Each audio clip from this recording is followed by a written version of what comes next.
Welcome to the AK Roundtable. Judd Burdon is away today and not able to jump in, but we're going to rock and roll as usual. And I'll be your host this fine Wednesday at the AK Roundtable. So just to start off, so everybody knows the sort of the room etiquette and stuff. We've got an amazing chat window at the bottom there. Throw in any chats you guys have, any questions, comments to each other. You guys can communicate with each other. This is a phenomenal community where you guys can communicate with each other as well as in the group settings as well. So feel free to leverage that part of it for yourself as well. Another part would be our react button at the bottom where you can, first of all, you can raise your hand if you have questions, if we're looking for questions to be answered. And as well as there's a bunch of emojis on here, which I typically am the guy throwing up most of them. So you'll see those as well. I'll throw up a hearts here, but feel free to use those as well. At the same time saying that, if you are not in part of the speaking side of things, just make sure you're muted so we don't get any background noise from conversations going on in your area. So hopefully that makes sense for you. So like we always do on the Wednesday AK roundtables, we love starting with wins from our last week. So who's got some wins that we can throw out here to light up the conversation?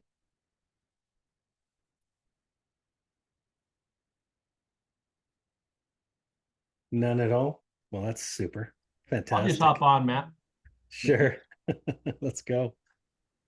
So we've been fighting rain and high winds, like, 50, 60 mile per hour winds. And 2 weeks, a week and a half ago, we started a 170,000 square foot storage unit. Got halfway done with it, and then rain came in, and then literally had like 2 weeks, 2 day break in the weather, and put two trucks on it.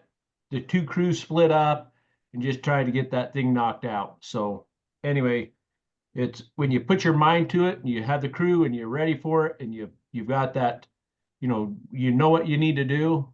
It's that was the win to get that taken care of.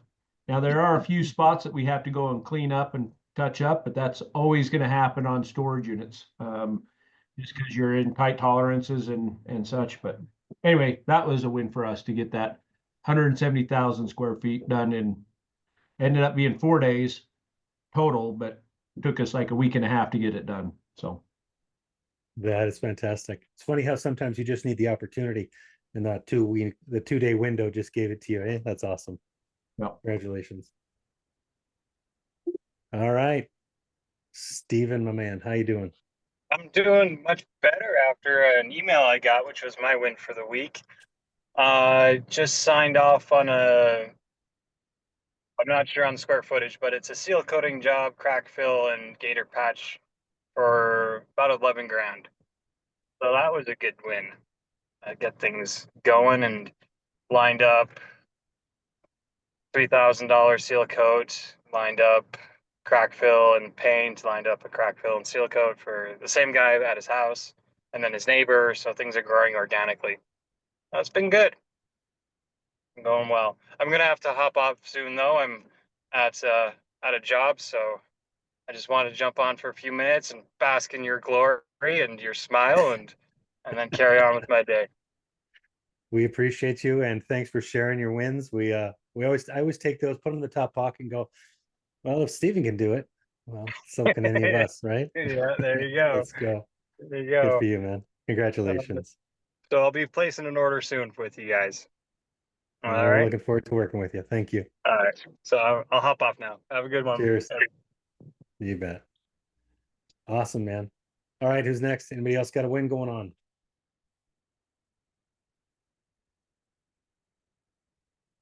No wins? We're all through wins? I'll throw out a win. You're always going to have positives and negatives in any given day, any given week. It doesn't matter which one you have. You're going to have those ones where you're like, man, I worked so hard on that and it just failed.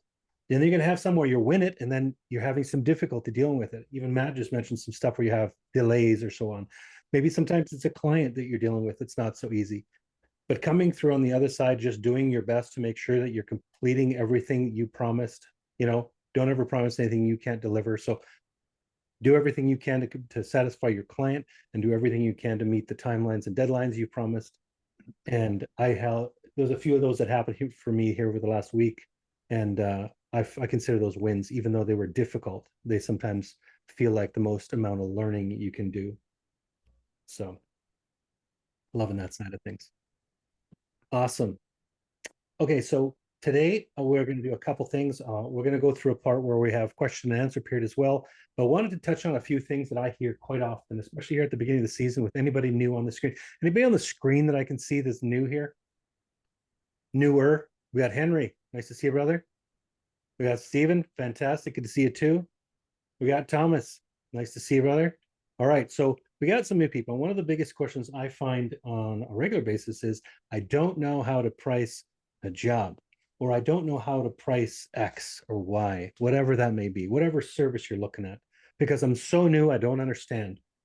So I kind of wanted to put some of the things out there. I know we have a couple coaches on. We've got Dylan McCann on the screen, as well as I saw Skylar. There he is over there. And Matt, I know you're a veteran at this as well. So there's some of the things that I find we have a few different communication strategies when it comes to different contractors. Some guys, oh, it's this much per square foot, or this much per linear foot, or this much per whatever.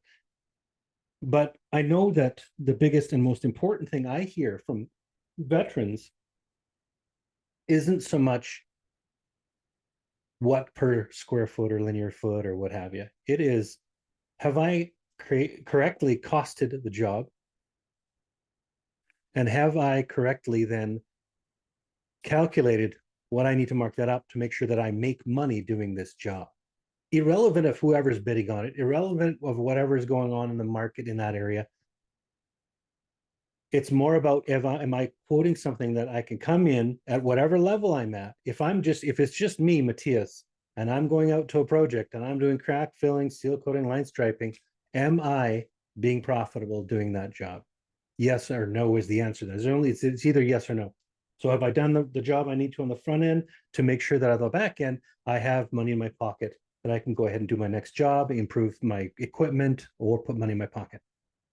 So I would love if especially for the newer guys here, how do some of the veterans start out when they're doing quoting for a specific project? So I'll just throw out a quick idea. We have a 50,000 square foot parking lot.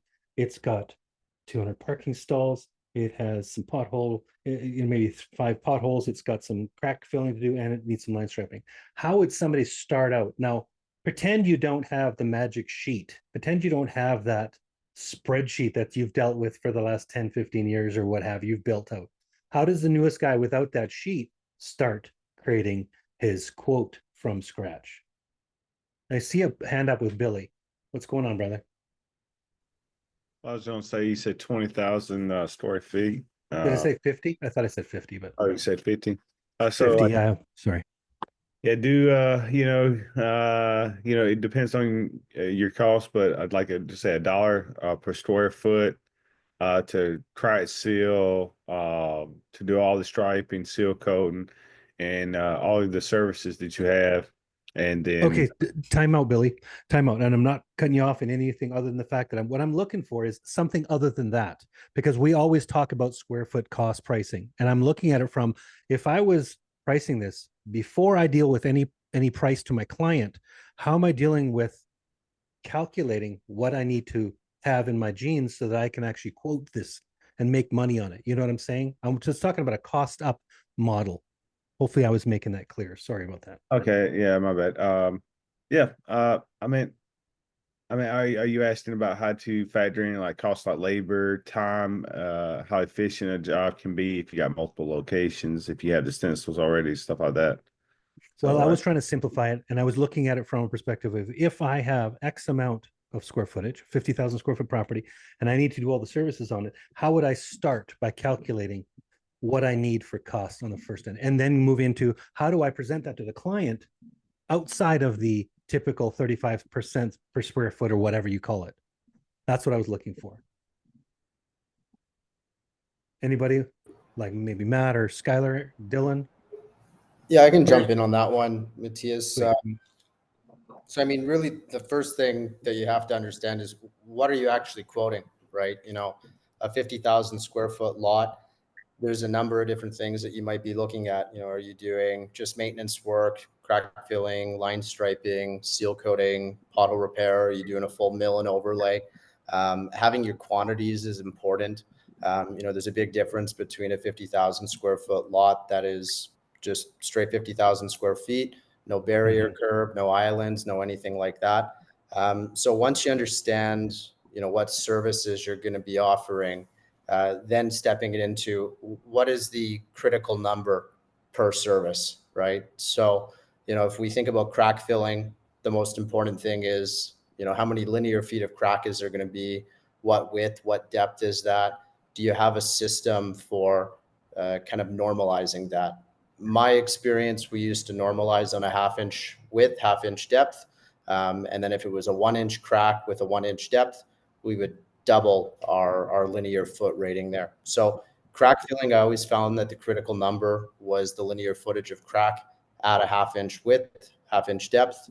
For something like seal coating, the condition of the asphalt is really important. So, you know, brand new asphalt, previously sealed asphalt is going to suck up less material than, you know, old oxidized asphalt. So making that judgment call on what your spread rate for material is going to be is really important, because that's really the first step in understanding your costs. Every business is going to be a little bit different in terms of, you know, labor and how much, you know, square feet or how many linear feet they can get out of an hour of labor with a crew, depending on their equipment. So that's, you know, a lot of what, you know, Coach Skylar or Matt talks about when they talk about, you know, kind of the, you know, everybody's rates are a little bit different, and you kind of got to make some mistakes to understand exactly where you're at. Line striping, again, critical number. The simplest thing would be, you know, the linear feet of the line. But as we know, there's handicaps, there's speed bumps, there's crosswalks, there's things that are maybe not, you know, as easy to break down into a linear foot. So understanding, you know, how many square feet do you get out of a pail of paint? How many linear feet do you have? But for me, to your original question, Matthias, it all starts with understanding how much material am I going to use on this job? And then it gets a little bit more, you know, business specific when it comes to the labor. So before spraying everybody with the fire hose, that's what I'll go with. You similar to that on that end, Matt, or is that close to where you start with too? So I'm trying to I'm going to go back just before that, starting with the numbers, is that you have to know your numbers, you have to know your market and your competition. So you have to, if you know, I know some areas like Billy was saying, $1 a square foot, that probably wouldn't fly where I'm at. I'm at more, I can go onto a property and see that my competitors are probably in the 25 to 28 cents a square foot for an all-in. Like seal coats, you know, 18 to 20 cents. So you just have to know your market, and then you have to just kind of know off the top of your head. So whenever I go onto a property and, you know, somebody says, "Hey, I need a bid on this," I can look at it, and usually, and it does take time, and this is what Dylan's alluding to, is you could have to look at the parking lot and know, hey, the condition of that parking lot. So again, for new guys that are on here and just starting in the industry, you know, try to absorb that and learn, you know, understand, or try to train or visualize what that parking lot is. It going to take up more material for seal coat, or the cracks? You know, I use an 8%, 10%, 15% to calculate my cracks, because there's no way I'm going to go out onto a 50,000 square foot parking lot and will roll every crack. So I look at it and I go and say, you know, that's probably 10% is what I'm going to base my crack usage off. And then I can calculate my boxes to be used. And I tell the customer, look, I'm not going to roll every foot of this, but I calculate that I'm going to be using 30 blocks of rubber. If I go over, I'm going to charge you more. If I go less, I'm going to discount you, just so we're fair. So you're winning trust. Just that one thing, you're going to win trust with the customer and have a lifelong customer. So your pricing is, you just have to know your numbers. I like Skylar. He gets into the nuts and bolts of the numbers and everything like that. And if you get those numbers down and know your competition, you'll be successful. So that's the hope. I don't know if that's exactly what you were looking for, Matthias, but that's as soon as you said 50,000 square feet, I picked up my calculator, I put my number in.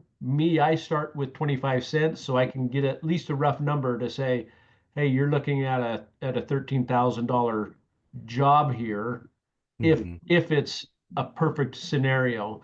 But if I have to start adding potholes and more cracks or more paint or whatever the case may be, but that way your customer knows right off the top.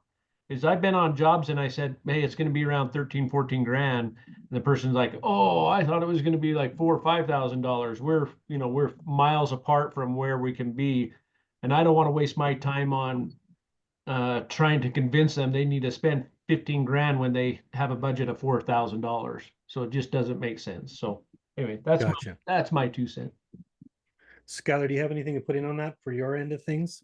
Because I'm sure it's going to be varying a bit, but Yeah, I think everybody kind of touched the main points. Find again, the first thing you got to find is major materials, because that's the easiest thing, right? Again, I know you guys have lots of good resources and calculators on the website and those type of things. You can Google search, industry averages for, how many pounds per lineal foot, how many gallons. A lot of the products will have application rates and or spread rate right on the buckets, pails, drums, totes, MSDS, right? Box, whatever it is, if it's crack fill, seal coat paint, whatever, typically, it'll have all those things on there. So that'll be your major material cost, right? You would say, okay, 50,000 square feet divided by X gallons per square foot would get you that calculation. Same thing with paint, lineal feet of paint divided by X gallons, and that'll get all your major material costs. Then I would multiply those items. If it's 5 gallons of paint and you pay $20 a gallon, it's $100. Same thing. Sealer, if it's 1,000 gallons of sealer and you pay $5 a gallon, it's $5,000. So you get all those costs together, and then you at least have one of your largest overhead items, factored, right? So your materials. Then you would say, well, roughly how long is it going to take me and my crew? And from there, you would, in the beginning, I actually got asked this question recently, and, I kind of said to him, I was like, well, I messed up a lot, in the beginning, right? They asked me, they were like, well, how did you job cost? I said, well, there was years that I put my own personal cash in the business, and that's how I learned, because I never wanted to do that again. And that was some of my learning lesson and my teaching. Sometimes I am quote unquote so far away from it now where, I have a team of accountants that do all of my job costing now, and I just see reports. So but I had to create the systems and processes to be able to track all of those things to get legitimate job costing down to our hours, our material consumptions, and those things. So, again, I am farther away from that, and a lot of my early journey and learning lessons was the bumpy road of, hey, I did this 50,000 square foot lot and I only made 2 grand. I'd really like to make 7 grand. I got to bump this up next time, 10%, 20%, right? Like this did not make me smile. The money in my pocket at the end of the day, yeah, $1,000 is cool in a week, but I have a business to run here and I need $5,000, right? And all of a sudden, next thing you know, I'm like, my wallet is sad. I am sad. Charge more, right? And I've kind of kept that motto straight through, right? I am very, very, I literally hate the term market condition. I really do. I hate it. I don't pay attention to it really at all, in a sense. Like I say, what are my costs? What is the thing that's going to make me happy at the end of the day to do this for? And then can I deliver enough value and service to sell that item for those things? And I believe, again, we see it over and over again in the industry and I think it was Judd's post the other day or one of his videos when he was talking about something ain't right here, guys. He was like, why is it 10 years ago we were charging 15, 20 cents a square foot, and 10 years later we're still charging 15, 20 cents a square foot? Like, that's a serious problem, because if anybody owns a home on here and you bought a home 10 years ago for 100 grand, I wire you 100 grand while we're on this call right now. Anybody that has it, I will gladly wire you 100 grand for a home if you think that the value hasn't went up. And, I think contractors need to start getting in that mindset of, there is inflationary, just again, the baked in, if your materials creeping up 5% a year, there's no reason why you can't charge more to compensate for those things. Your margins shouldn't be getting slimmer and slimmer. And it depends what type of business you want to build, right? Do you want to be self-employed and have a job and have some cash at the end of the day, or do you want to build something significant? I am very much on the end of build something significant. I want to build a company that is a machine that runs. And I do, my model is very different. We have many employees and lots of overhead and nice equipment and trucks. So, we have to charge accordingly to compensate for that for our business. And it's been a game of slowly increasing. Maybe one point in time I could charge 15 cents or whatever it is that would be quote unquote normal. But as I grew and as I added key personnel and different things, you have to adjust for those things, or you don't have a business anymore. The business will go bye-bye and you won't have any money left. And that's the truth of it. So to sort of pull together everything we just talked about, number one, understand the cost of doing business. Understand all the major costs, from paint to sealer to crack filler to labor to insurance to fuel, travel, whatever it costs to do that job. You need to understand those things. Number two, make sure that you are charging accordingly and don't run yourself out of business because you didn't charge enough. Am I right in that? It's pretty close to what we're looking at, the nuts and bolts of it. So for anybody that's new here, I know the questions typically come up. How much should I charge for this? How much should I charge for that? Those are great questions. And it's not going to be the same for everyone. Matt said it too. It's not the same in every area. I look at some guys in Newfoundland, Labrador, Canada that charge $1.65 a linear foot for crack filling. Okay, they can. Costs a lot to ship it out there. So part of it has to do with the cost, right? But then I hear of other guys that are charging 75 cents or somewhere else. So there are differences. Just understand your market. And I think one of the things I've learned from sales over time, and this may help the newer guys a lot, is throw out 15, 20, 30, 50 quotes at a certain margin level. If you're getting all of them back as woohoo, let's go, you're probably too low. If you are getting none of them back, you're probably too high. So work till you find the sweet spot where you're hitting 35% of your quotes, something like that. And then make sure you're making money doing that as well, because otherwise it's not worth doing it. Hopefully that answers some questions. Now, I'm sure that probably developed a few other questions as we sat here and chatted. So anybody else got a question about that?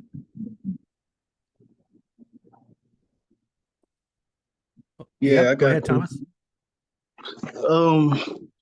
So with like a parking lot, so the oil treatment patch, for example, I got like 3 parking spaces and they want the oil spots cut out and repatch, right? And 3 of the spaces is 7 by 7. So I charged him $5 a foot. And I think I undercharged him because I'm thinking the asphalt was like 2.5 inches thick. And they just brought the store, and as we started to cut, it looked like it been resurfaced 3 times. So like in some spots it's 5.5 inches deep thick, So I undercharged them, and now I kind of taking a loss, but I still got to finish the job. So I want to know, like, how can you determine the depth of the asphalt if you're doing a cutout like that? Great question. So you have 2 ways. It sounds, especially like you're newer at this point, I wouldn't get caught up in core samples. I think it's a lot to do up front to provide no value, like at your spot, right? If you have the time to do it, it's more about making sure you specify 2.5 inches of call out. And if you open it up, it would be an additional charge, right? Like you can check the size or the depth, and you can do core samples, or you could do saw cuts and say, hey, this is where it's at. This is what's going on. Again, at your stage, I think it's more of just write really good proposals that says, I am saw cutting, a 7x7 patch at 3 quantity. The depth will be a 2.5 inch repair. If additional material is required, it will be billed at X rate. And then as soon as you saw cut that thing and say, oh, here it is, hey, it's double the depth. I'm going to need to rebase and pave this. You go back to them, show them, bring them out to the hole, be like, hey, you see this? Here's the tape measure, 5 inches. I quoted 2.5. We're going to have to adjust this, right?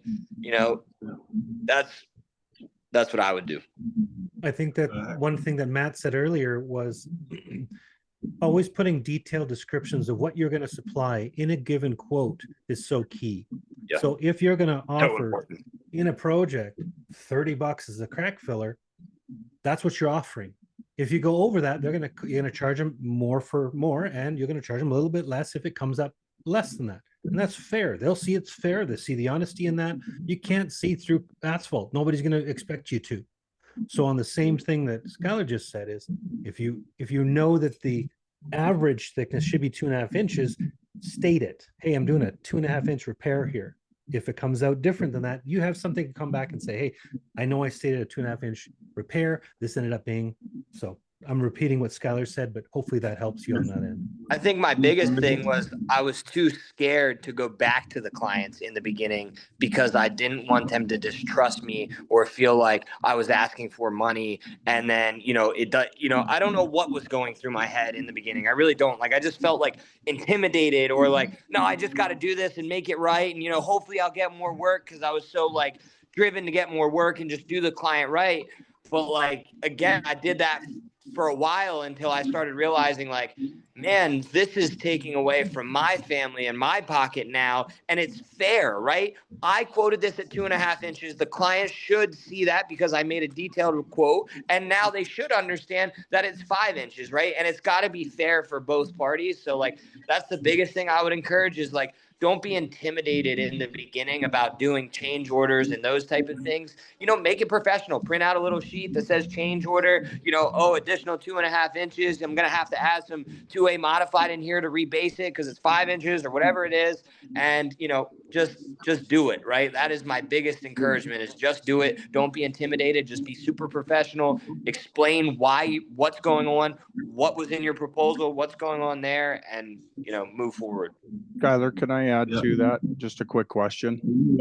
Yeah. Appreciate I apologize. I didn't mean to cut you off, Thomas. Sorry about that. Didn't you find when you took them out there and you were honest with them about that increased your credibility? It did not damage your credibility. Yeah, because they thought I was some, like schmuck in the parking lot, just like hustling. I'm like, now I'm leaving the site because I'm underprepared and I got to go buy more blacktop. And they're like, yo, what is this guy doing? You know what I mean? But when I go out there and I can like, quote unquote, consultative sell, right? Like I realized it was the easiest sale you're ever going to get because I have 3 7x7 holes open in the parking lot and they need them filled in, right? And now they're just saying, oh man, this guy really knows what he's doing. He's not going to cheat me or throw dirt in there and it's going to break up anyway. He wants to do me right. So, and it's the easiest upsell you'll ever get. You just took your $5 a square to $7 or $10 a square and it's the same 3 holes you were already doing. You just needed a couple more ton. Like it's 100% more credibility. Yeah. Yeah, Yeah. Thank you. Question, brother. Good deal. Can I Good jump deal. in real quick? Yes, sir. So I really like that angle. It's kind of like you're being proactive on the proposal so you don't have to later be reactive, right? So Skylar, my question is, where would you specify that in your proposal? Like, would you specify that in a bullet point on the line item for that specific service? Or would you include it on the terms and agreements part of the proposal? Line item for sure. we mitigate litigation significantly. So we have like a 2-page, terms and conditions. So like that 100% would get drowned out and missed in our terms and conditions. Like most people probably aren't going to read all the way down through all those little things. But so I would put, like, again, asphalt patch, quantity 3 in the line item. Then I would say what I was doing, 2.5-inch depth repair of 9.5 millimeter asphalt, rolled and compacted to 2.5 inches. I would have called out. And then, it would be spelled out there. Of course, like our, things would be done in a workmanship manner, the depth, but those would be bullet points in the line item. The specificities would be bullet points underneath, like asphalt patch. So it's very clear. Typically, I might even bold it or underline it. Again, bullet points also help those things stand out. So it is very clear. This is the depth. Typically we have a line item in there. It says, stone base depth, would be 0 if you would only been anticipating taking a top off, or if you were doing a full depth repair, it would say, maybe brush up stone as needed, included, but it wouldn't be, you don't get under there and it's full clay, right? Because that's the other thing, is maybe it is a 2.5-inch repair, and now you're underneath it and it's clay under there, and you're saying, man, I need to dig this out and I need to add some 2A modified in there. And how do you go back to the client, right? So I also call out the base material as a line item, even if it's 0, right? I'll put, 0 inches of 2A modified, and then I'll put my asphalt depths as bullet points. So I guess the clarity part for the customer right in, and it doesn't have to have you're looking at pothole repair or repair, patch repair, whatever you call it for your line item, and below it you have terms, the terms and conditions specifically to those sets. That would be, how much you're actually quoting on, potentially how many you're quoting, and possibly square footage you're dealing with. If there's some issues with I don't know if you've ever found more than what you typically see on the surface, but typically you can even just say, hey, I'm just working on X amount of square feet at 2.5 inches. So the clear. I see a very consistent theme here, and I just want to put that in there. I used to build a lot of houses, and when you set your clients' expectations properly, you don't run into a lot of issues. So setting those expectations in your contract, having bullet points and line items that spell out, if this happens, then this happens, and being upfront with that and taking them out and showing them what's going on. Like Skylar was saying, it only increases your credibility, and it's setting those expectations so that your client is not surprised, because what they're asking for you to do is a good job. And if you're not going to do the job properly, then why are you doing it? That's right. That's absolutely right. Robert, and the unfortunate thing in this industry is that we do have guys out there. So all you guys that are new and people that come on here, I commend you for coming in, learning and understanding the industry and trying to make it a better industry. That's my whole kudos to Judd and his team to help improve this industry, because there are those schmucks that go out there and start a job and then get halfway through and then go back and say, oh, we need to double this, or because we're doing this. So it's by being professional and going and pointing it out and saying, this is why this has to be this way. So, Skylar has it written in his contracts. That's what I do on my contracts. And I think that if you guys, if you're going out and doing residential driveways on a handshake, don't write a agreement on a napkin. Take the time to, go to the library. If you don't have a printer, print off a contract. You can just have some paper that the credibility of just having a written contract exceeds, it will get you out of that situation of people thinking that you're someone coming in as scamming. I call them seal coat gypsies. And so you build credibility, but yeah, be that professional. Perfect. Thank you, Matt. Mr. Harris. All right. Good evening, everyone. Good evening and welcome. Thank you. I'm new at this.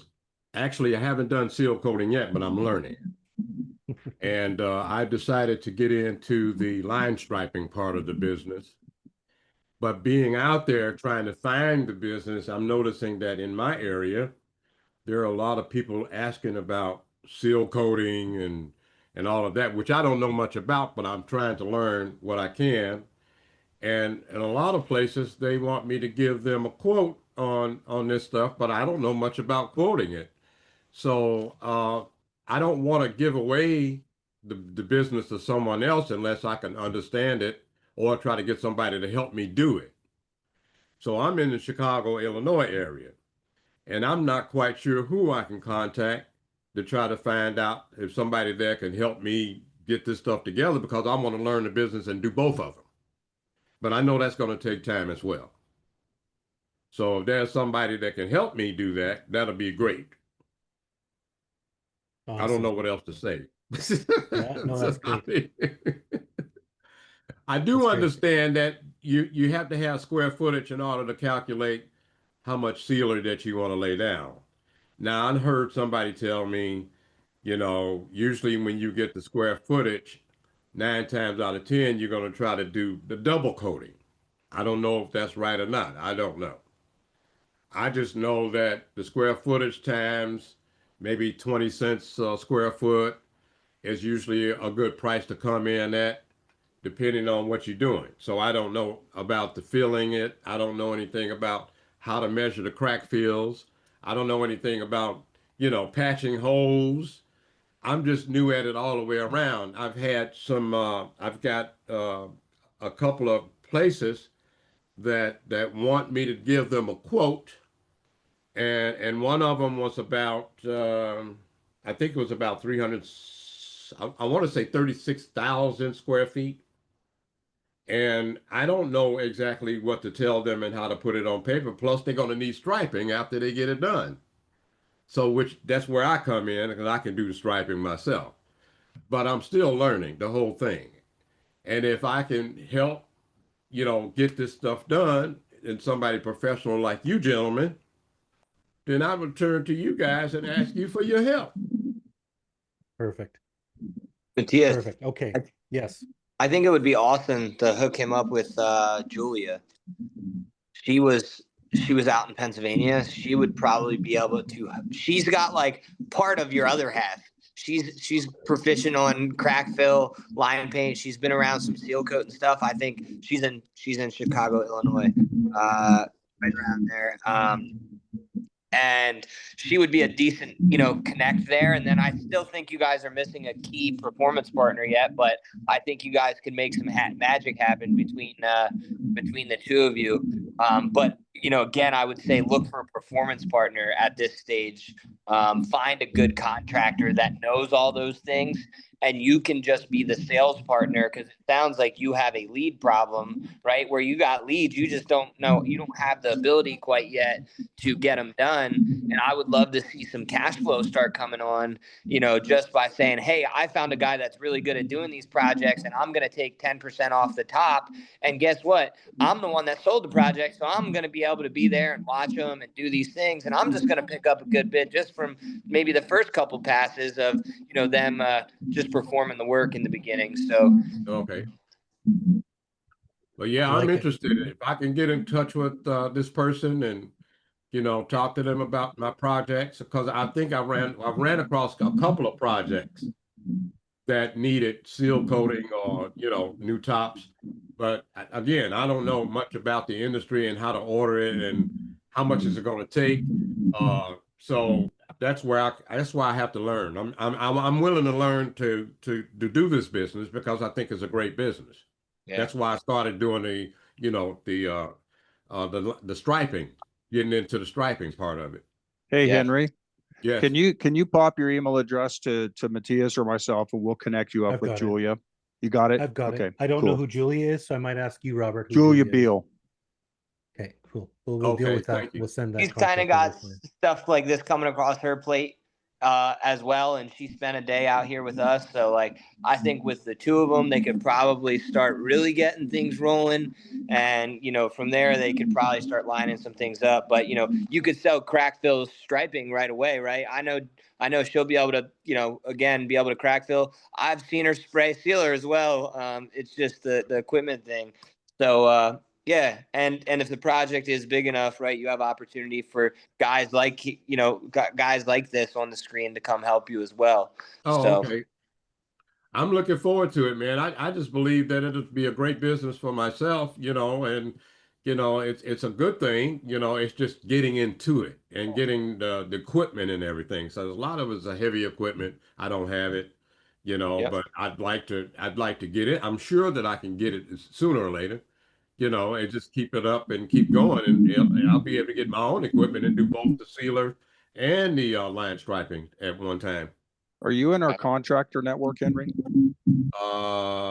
with AK Dash? Yes. Okay. Yeah, don't be afraid to look at that stuff, because we can get you hooked up with contractors. Okay. Thank you.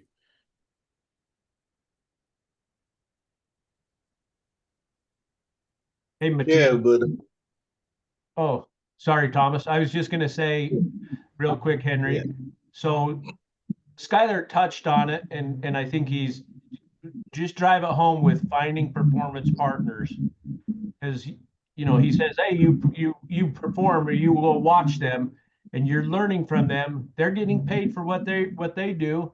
You're learning from them, and you build those relationships with those performance partners, and that'll help you in the long run. And then the University of YouTube University, a good resource. AK is a great resource. They have coaching programs and stuff that will teach you A to Z. I know if Judd doesn't like, I mean, he if he was on here right now, he would say deflect to somebody else to try to say, hey, this is what it is. So I've talked to several guys that have gone through the program already, and I'm into this 11 years, almost 12 years, and they're where I'm at just from the training. They have to still get their hands dirty and learn, but I mean it's the acceleration is so much greater if you're set up. And Skylar can attest to that. He's probably seen several people that he's helped out create successful companies within years instead of 10 years. So Right. Yeah. And Thanks it for goes that. back to the net. Your net worth is in your network, right? It is neat, right? We were just talking about how like the opportunity where like, again, in the front end of the opportunity of coaching, everybody kind of, it becomes this semi like, oh, I'm going to pay for this thing. I'm going to invest into this thing for knowledge. But then what they don't realize is the network that opens up when that relationship actually does get deepened, right? And again, I think prime example is, like literally Sunday, I'm flying out to North Carolina from a client that's came through the network, right? Because there is those relationships and things are a little bit different, and you can get called upon, and it's a lot easier to connect dots because you've rubbed elbows with someone for a couple days, and you actually get to know them on a different level, and you have a different relationship than just those things. And I think everybody here, the reason we're here is because we all want to help one another just get better and elevate every single day. But the opportunity of getting that knowledge, and man, I say the same thing as Matt, right? I wish I had the knowledge I have now from day one. I would pay over and over and over again from it, because I paid for it 10x in mistakes, right? I really did. And it's just a never ending cycle. But yeah, getting in the right rooms, and this is definitely a start. Getting the right resources, getting connected. I'm not sure if you do have a point of contact yet. If not, they're definitely a great first resource of, hey, hook me up here. Again, I think just like this, you hopped on tonight. I know a client that was personally spent time with me in my business that has came through this system. That's right in your neck of the woods. So just that alone is powerful. So keep showing up, keep learning. You're in the right place. All right. Thank you. Ben, what's up, brother? Hey, thanks for all the pieces of knowledge you guys are sharing with all of us. Pardon me if I'm asking a question that has been replied already, but when you get quotes, do you give assessments to people, or do you ask them, are you interested? And I can do an assessment for you, and then you send them a quote, or is there a way to make the quotes that are more streamlined so that you're not wasting time doing an assessment for each customer. Does that make sense? Am I making sense? Or I would Sure. just say, where is the lead coming from? Or are you asking how you're getting leads? if I were to walk up again, I'm still ramping up, right? If I were to walk into a business, right, like a dollar store, right, or general dollar, or whatever, I was like, hey, I noticed your parking lot's missing some ADA signage, right? Your lines are bad. I mean, you have some trip hazards. Would you be interested if I give you an assessment of your property and along with a quote? Is that how you do it, or do you use like, are you interested in a quote? Am I making sense? It's more in the nuts and bolts a little bit here. Yep, I got you. So we're looking for how to get leads. Basically, we're out cold visiting per se, and we're saying how do we get to the quote stage. Um, Yeah, assessments is typically what we use as the icebreaker, right?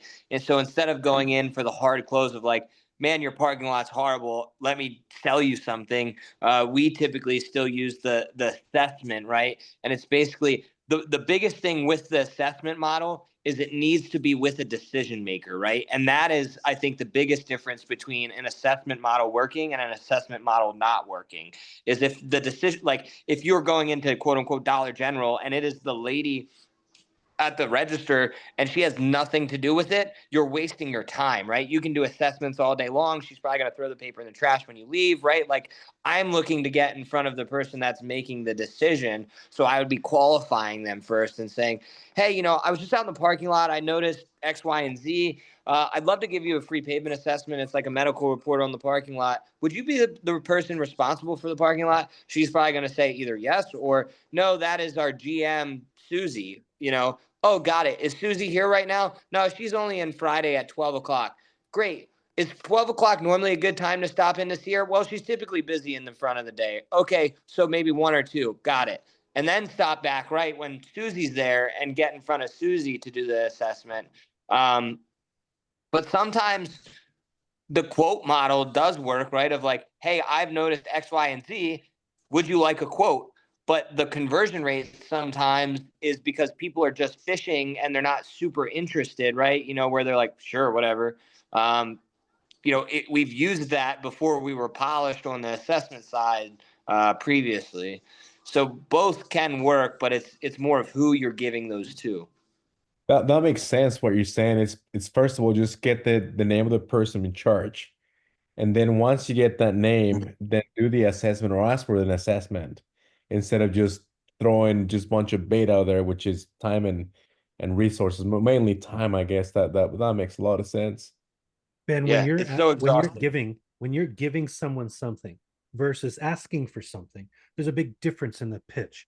There's a big difference in the reception of that pitch as well. And if you have a guy that's ready to go, yeah, I've been needing to do this for like 2 years, and he goes, hey, can you just give me a quote for all this stuff? Give him his quote. Give them what they're asking for. If they're not asking for anything, give them something, which is, hey, I'd love to do an assessment for you.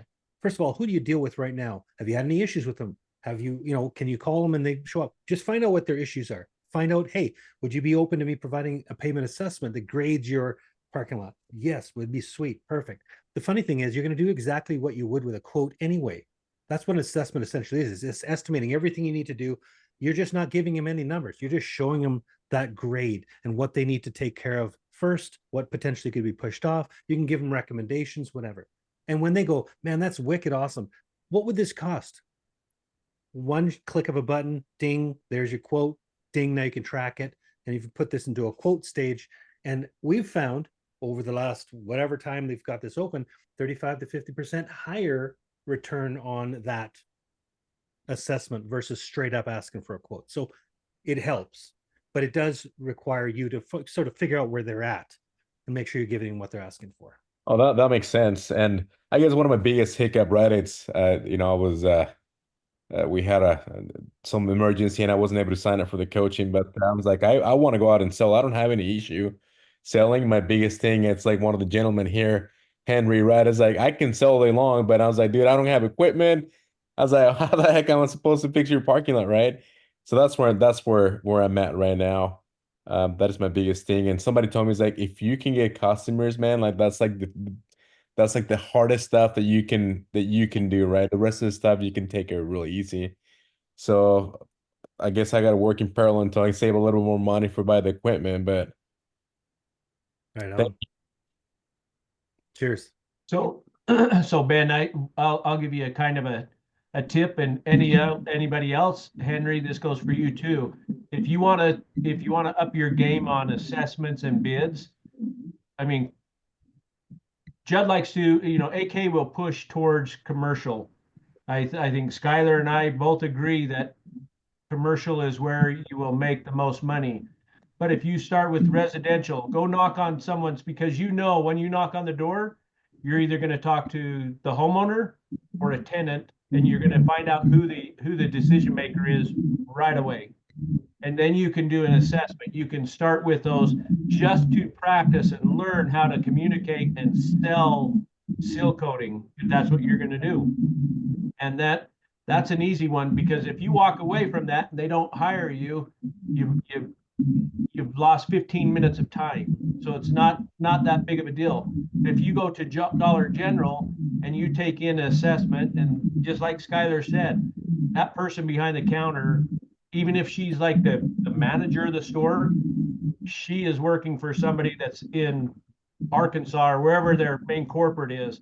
So it's a tough cookie to get into on commercial, on those big box or those chained businesses.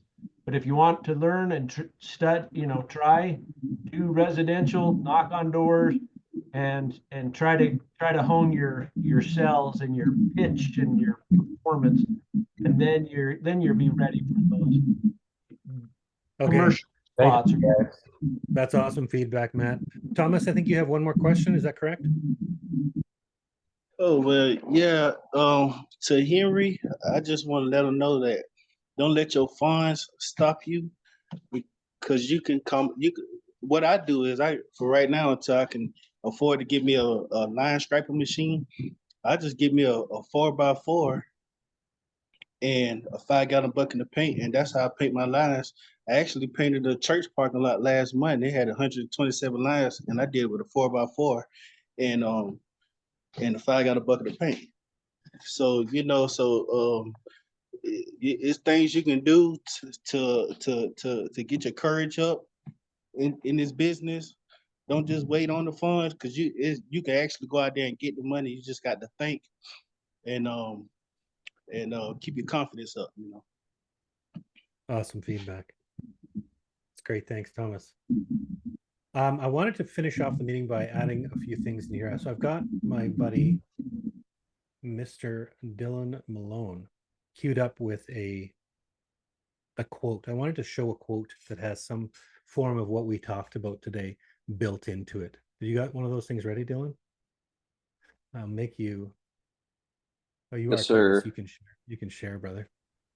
Yes, sir. You guys can all see that, right? We sure can. All right, just bear with me. So this is for a McDonald's. So if we are staying on the topic of targeting commercials, you probably would ideally start this off with a pavement assessment, and then you can feasibly convert it right into a proposal with the pricing. But just to give you an idea on how we've set them up with an AK dash to make them compelling to the decision maker, I'll give you a brief walkthrough of the PDF file here. So you got a cover page. You'll address the customer's address. You'll include your logo to look nice and professional. The second page, you'll go into your executive summary to establish some trust and explain your values over to the customer. Get that good first impression with them. And then these are the line items. Now, I did just pull a random one, so it's not really doing justice to what Skylar was mentioning on, getting really specific with these.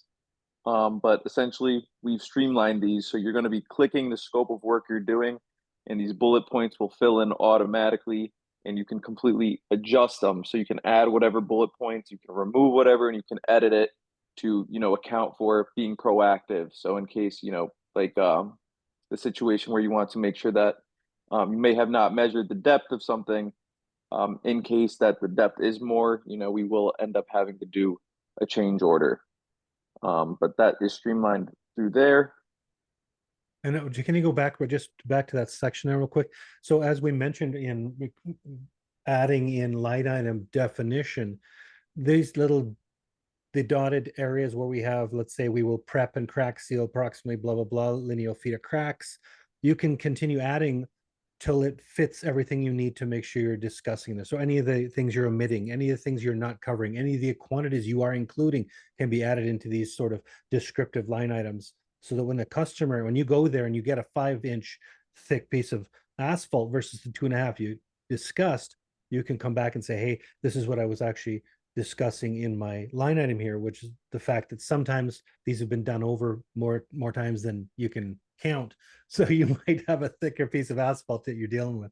So hopefully that describes some of that stuff here. And by the way, I noticed that $38,700 worth of line painting, that's a huge parking lot. Anyway. Perfect. Thank you. So we do have a built-in map and measure tool as well that you guys can take advantage of.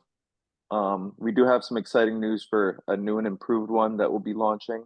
But there will be more on that in the roundtables to follow, unless McCann wants me to share more with that. We'll save it for when it's ready. Awesome. And then it's of course important to specify the areas that need attention here. So that's why we allow you to add pictures of specific potholes, of those faded lines, those faded stop lines, you know, faded handicap stencils, things that really create urgency, things that could be potential liabilities or even potential lawsuits that, you know, really incentivize them to move forward with your business. And then we break down the pricing and how it comes up to the job total. And then the contract terms and agreements. This is the one even that have- Skylar says has 4 pages. So we want to make sure your agreement, any of the terms and conditions you have are stipulated very clearly here so that you don't have any issues on the back end. And we even have an in-house electronic signature feature to help streamline and move deals forward. But yeah, that's just McDonald's example for you guys there. Perfect. That's awesome, Dylan. Thank you, sir. If anybody wants a one-on-one call with me, I'll drop my link again. I messaged a couple of you guys individually, but I'll give you a one-on-one walkthrough of how to use the software. It's better than a napkin, that's for sure. Yeah, I got an appointment with you already, I think. Super. All right, we're getting to the top of the hour here. Do we have another question, or are we pretty good for now? Wow. I was multitasking, Matthias, but I wanted to just jump in and just provide one comment on. Thank you. We heard decision maker a lot tonight. I want to clarify that the decision maker's job title is not usually decision maker. So we do want to understand, you know, who you're targeting, and, you know, when you're out there and you're hunting for work and, you know, going into a facility to talk with somebody in person, that's great. But there are real trends that you can pay attention to. Different property types will typically have similar job titles for who the decision maker is. So on a property management site where maybe they have multiple sites, you might actually be dealing with an exterior maintenance manager or a facilities manager or an operations manager. If you're dealing with a hotel, it might be a general manager. If you're dealing with a car lot, it might be a finance manager, a general manager. So being aware of these job titles as you're, you know, doing some outreach, whether you're in Ben's shoes or Harry's shoes and just kind of getting going, you know, being aware of those job titles is really going to help you kind of eliminate some of the fat in your marketing efforts and be able to get to the goal a little bit quicker. So I just wanted to add that. Thanks, Matthias. Awesome. Thanks for the feedback, brother. That's great. I agree with you. If you're talking to the wrong person, you're not going to get too far. Let's put it that way. Awesome.